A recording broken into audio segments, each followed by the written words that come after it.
हम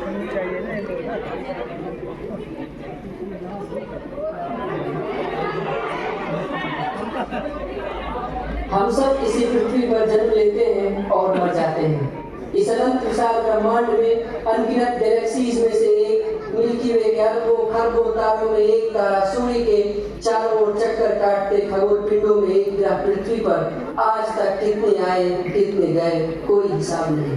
हम उन्हें जानते हैं जिनके नाम इतिहास में पढ़ते हैं, लेकिन यह संसार गुमनामी का संसार है। मैं भी भारत के काल्पनिक गांव का काल्पनिक ग्रामीण हूँ। आइए एक गुमनाम किसान की कहानी सुनाता हूँ।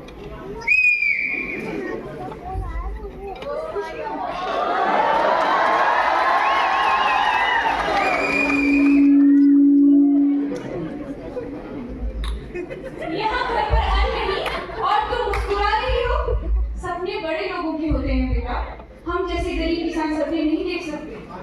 माँ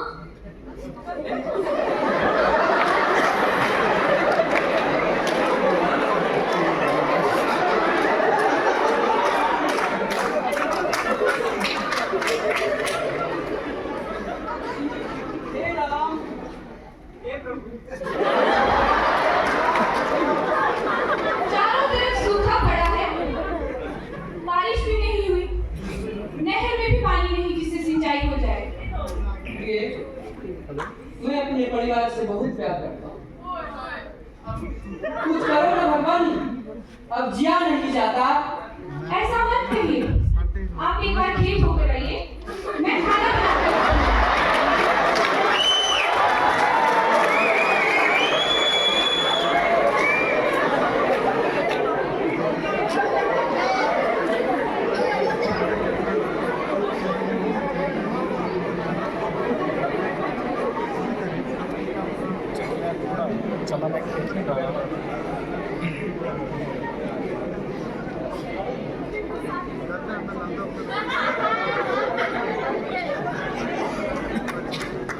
भैया आइए क्या ना,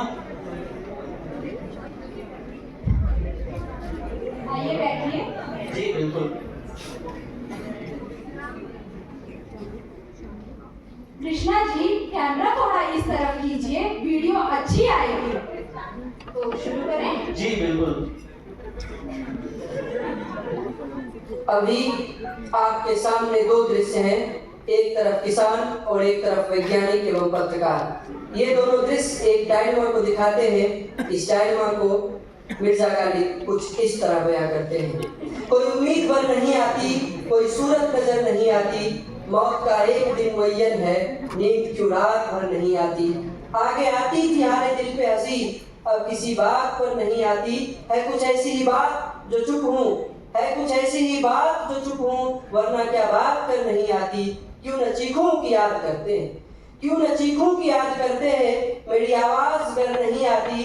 हम वहाँ हैं जहाँ से हमको भी कुछ हमारी खबर नहीं आती। मरते हैं आरज़ू में मरने की, मरते हैं आरज़ू में मरने की, मौत आती है पर नहीं आती।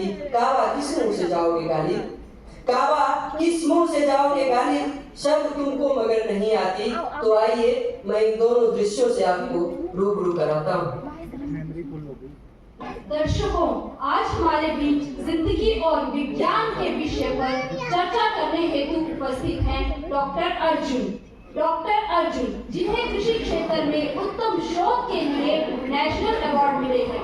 तो डॉक्टर अर्जुन, क्या आप बताएंगे कि आपके शोध से किसानों को किस तरह से फायदा हुआ है? जी बिल्कुल। देखिए दीक्षा जी, मुझे धान पर शोध कार्य करते हुए 30 साल हो गए हैं और अंतर्राष्ट्रीय स्तर के शोध संस्थान में मैं 4 साल काम कर चुका हूँ।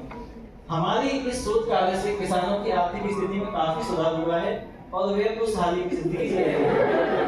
परंतु आज भी कई किसान इन शोध के लाभों से वंचित हैं। क्लाइमेट चेंज के कारण फसलें बर्बाद हो रही हैं। कभी बहुत बारिश होती है तो कभी सूखा पड़ता है।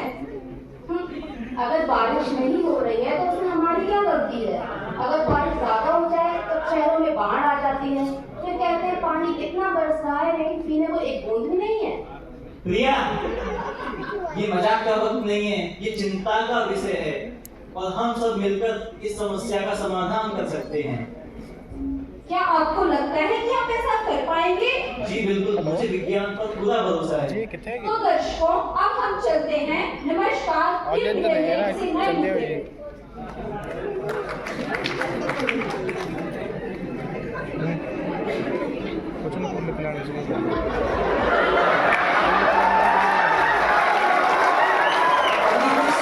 किसान है वह की स्थिति में क्या करे? जिए क्या करे? बारिश न होने से धान की फसल हुई ही नहीं। 2 साल पहले इतनी बारिश हुई कि फसल ही डूब गई। किसान अपने घर जा रहा है।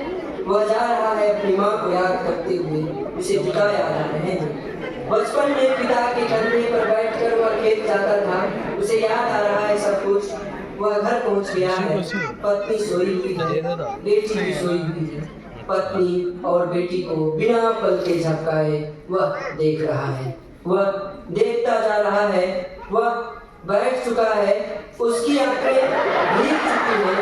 वह अब घर से निकल रहा है, वह जा रहा है खेत की ओर, अपनी गर्म भूमि की ओर, जहाँ उसके अपने जीवन के यादगार पल कैद हैं। जब वह अपनी पत्नी के साथ यहाँ पहली बार आया था, अपनी बेटी को घुमाने लाया था अपने कंधों पर, चंदा मामा दिखाते हुए किसान गुनगुनाता है।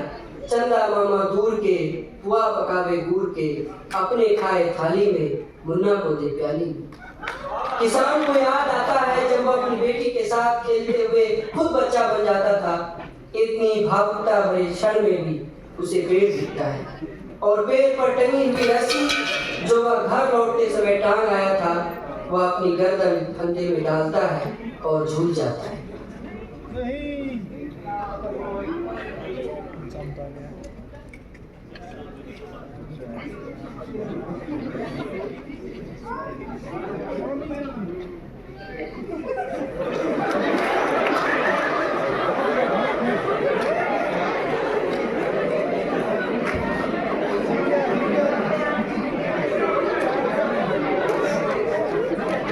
रुकिए, आप पत्रकार हैं, लेकिन उससे पहले आप मनुष्य मानव हैं आप। और आप डॉक्टर अर्जुन, मुझे आपसे कोई शिकायत नहीं, विज्ञान से मुझे कोई शिकायत नहीं। विज्ञान ने किसानों की जिंदगी आसान की है। मेरे दर्शकों, जिंदगी और विज्ञान का तालमेल भी हमारे बेहतर भविष्य की प्रथम सीढ़ी है। और ज्यादा नहीं कहूँगा, अपने दोस्त का अंतिम संस्कार भी करना है। आप सब इसमें जरूर आइए। कहते हैं ना, जो श्मशान तक साथ जाता है वही असली मित्र होता है।